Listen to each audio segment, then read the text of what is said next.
Olá, queridos, graça e paz da paz do nosso Senhor e Salvador Jesus Cristo. Eu me chamo Everaldo Silva. Seja muito bem-vindo a esse canal. Nesse vídeo falaremos sobre a superioridade de Jesus. Jesus, ele é superior a Josué. Jesus, ele é superior a Moisés. Jesus, ele é superior a Arão. Jesus, ele é superior a todos os profetas que eu conheço através da Bíblia Sagrada. Esse Jesus que morreu na cruz do Calvário, ele trouxe paz e através dele nós podemos entrar num descanso e podemos ter paz interior. Se você não é inscrito no canal, aproveita aí esse momento, aqui embaixo. Se inscreva, dê aquele joinha, compartilhe o trabalho para que vidas sejam alcançadas, edificadas, meus irmãos, pela palavra do nosso Senhor.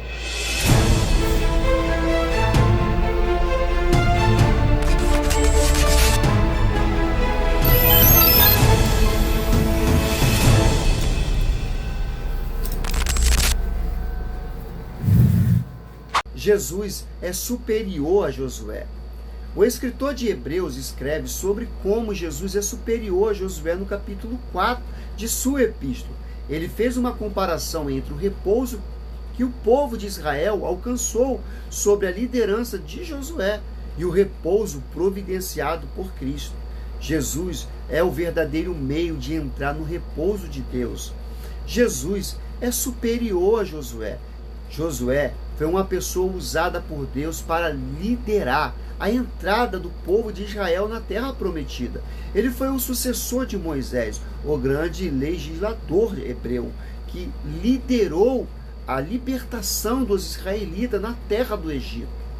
Enquanto Moisés ainda era vivo, Josué lhe servia como assistente pessoal. Nessa mesma época, ele comandou tropas israelitas que lutaram contra os saqueadores no deserto. Ele também auxiliava Moisés quando este ia perante o Senhor. Por isso, ele acompanhou Moisés no Monte Sinai, quando ele recebeu a lei, lá em Êxodo 24:13. Depois, Josué foi um dos homens que foram espia na terra prometida. Diante da incredulidade dos demais, apenas Josué e Caleb demonstraram confiança na terra e na promessa de Deus. Dessa forma, Deus permitiu que eles entraram em Canaã. Josué possuiu muitas qualidades. Ele era um grande estrategista e líder nato, um homem corajoso e fiel ao Senhor. Josué ouvia atentamente as ordens divina e nunca questionava nenhuma delas. Apesar de ter recebido a difícil responsabilidade de suceder Moisés, Josué obteve respeito do povo de Israel. Contudo, Josué não pôde ser comparado a Cristo. Na verdade, em certo aspecto, ele foi simplesmente uma figura de Cristo. Seu importante ministério apenas apontava para o ministério superior de Cristo. Ele conduziu Israel à conquista de Canaã, a terra prometida. Mas a sua obra foi imperfeita, incompleta e temporária. Jesus, ele é superior a Josué. Sua obra é perfeita, completa e eterna. Ele conduz plenamente o seu povo a entrar na terra prometida, não a Canaã, mas a terra que mana leite e mel, a terra celestial, a Canaã celestial. Josué era a sombra de Cristo, mas Cristo é a realidade, a promessa acerca do repouso de Deus, depois de terem saído do Egito. Os descendentes de Abraão peregrinaram durante 40 anos no deserto do Sinai. Moisés conduziu esse povo até as fronteiras de Canaã. Por causa de sua desobediência, a primeira geração que saiu do Egito não pôde entrar na terra prometida. O escritor de Hebreus ressalta que nem as bênçãos da libertação do Egito e nem mesmo o privilégio de ouvir a voz do Senhor fizeram com que aquela geração entrasse no repouso de Deus. Eles eram rebeldes, desobedientes, eram incrédulos. Hebreus 3, 16, 19 está relatado isso. Em Hebreus, 4:1, lemos sobre a necessidade de um temor, reverente diante do juízo divino e da promessa acerca do repouso de Deus. Nesse ponto, o escritor de Hebreus fala sobre como a mensagem de Deus é anunciada aos crentes, assim como também foi anunciada aos judeus que saíram do Egito. Hebreus 4:13. É verdade que, com essa comparação, a geração do Êxodo, os crentes do Novo Testamento receberam a mensagem de forma mais clara, por intermédio do Senhor. O grande problema dos israelitas não foram introduzidos no repouso de Deus, foi a incredulidade. Eles foram evangelizados, mas não receberam a mensagem com fé, simplesmente por ter conhecimento da mensagem de Deus. Não é o suficiente se essa mensagem não for recebida mediante a fé salvadora. Vamos lá. Nós, nesse vídeo, estamos falando sobre quem é maior, Josué ou Cristo, Cristo ou Josué.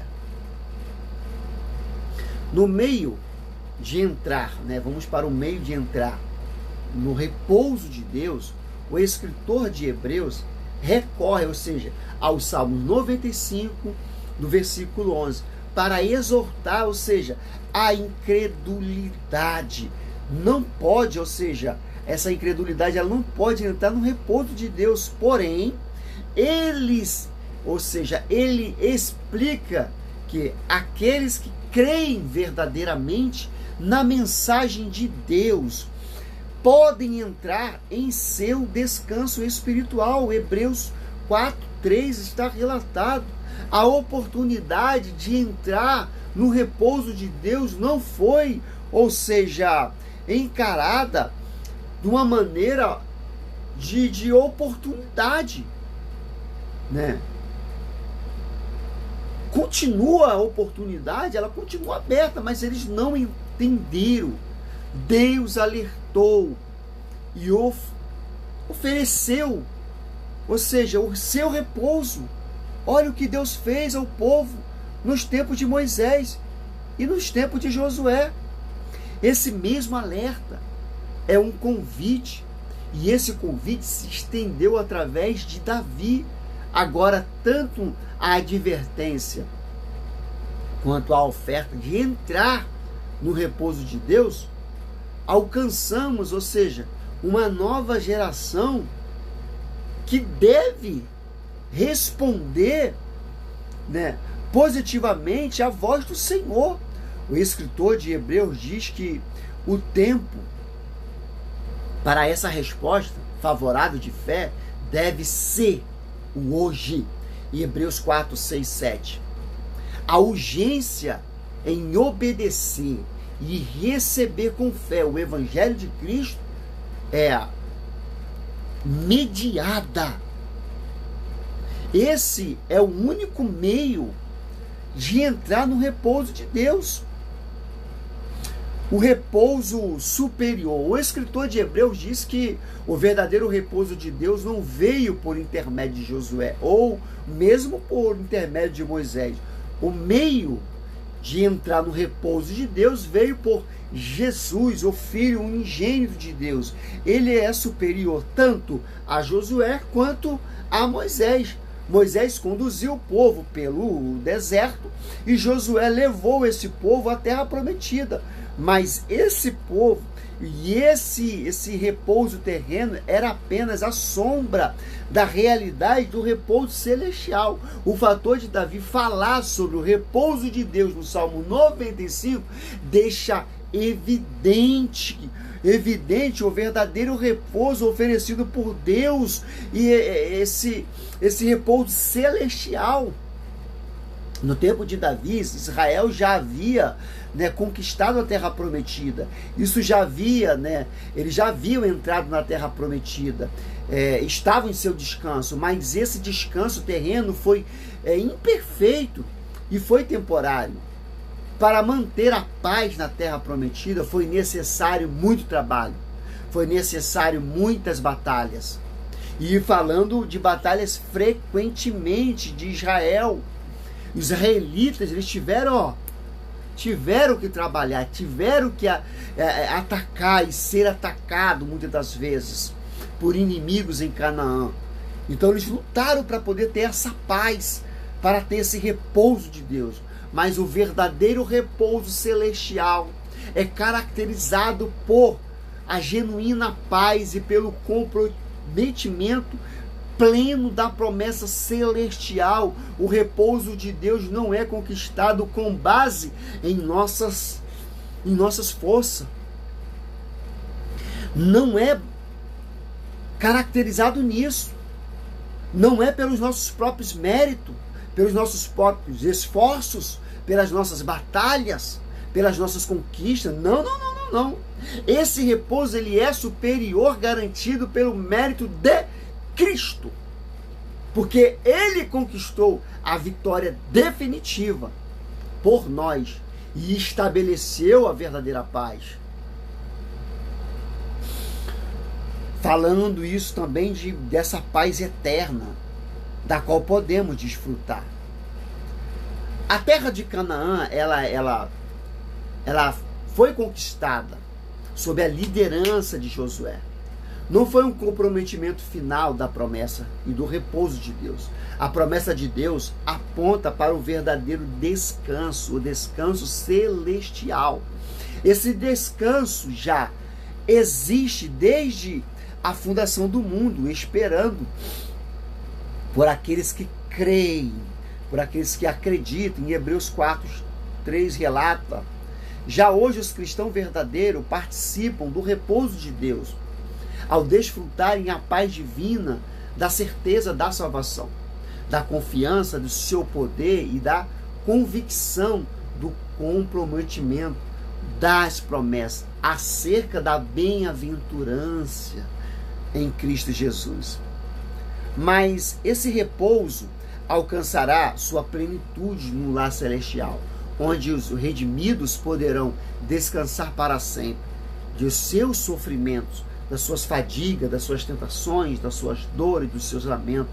E lá em Apocalipse 14:13 está falando a respeito exatamente disso. A responsabilidade daqueles que ouvem acerca do repouso de Deus. O escritor de Hebreus finaliza sua exposição do Salmo 95, do 7 ao 11, falando da responsabilidade que recai sobre aqueles que ouvem o que a palavra que é anunciada, o meio para entrar no repouso de Deus.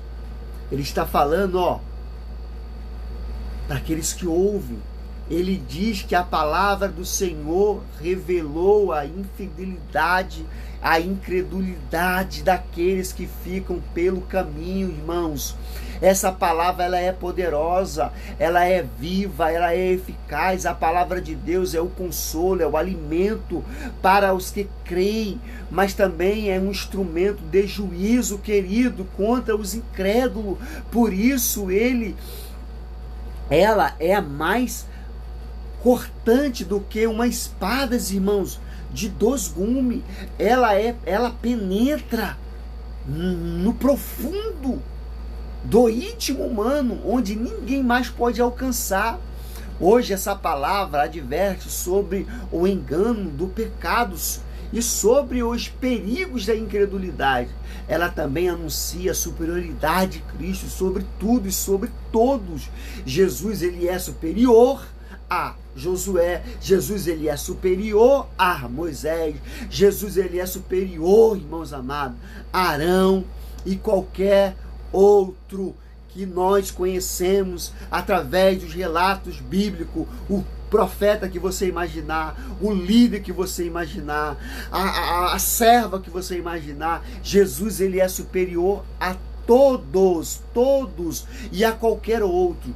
Por isso, essa palavra proclama que o início e o meio de entrar no repouso de Deus é através dele. Mas haverá um dia em que esta palavra que hoje nos alimenta, hoje nos fortalece, hoje nos mantém de fé, essa palavra julgará os incrédulos e julgará os desobedientes. Hoje essa palavra, ela alimenta, hoje essa palavra fortalece, hoje essa palavra te mantém de pé, mas aqueles que são incrédulos e desobedientes, essa palavra servirá para julgá-los.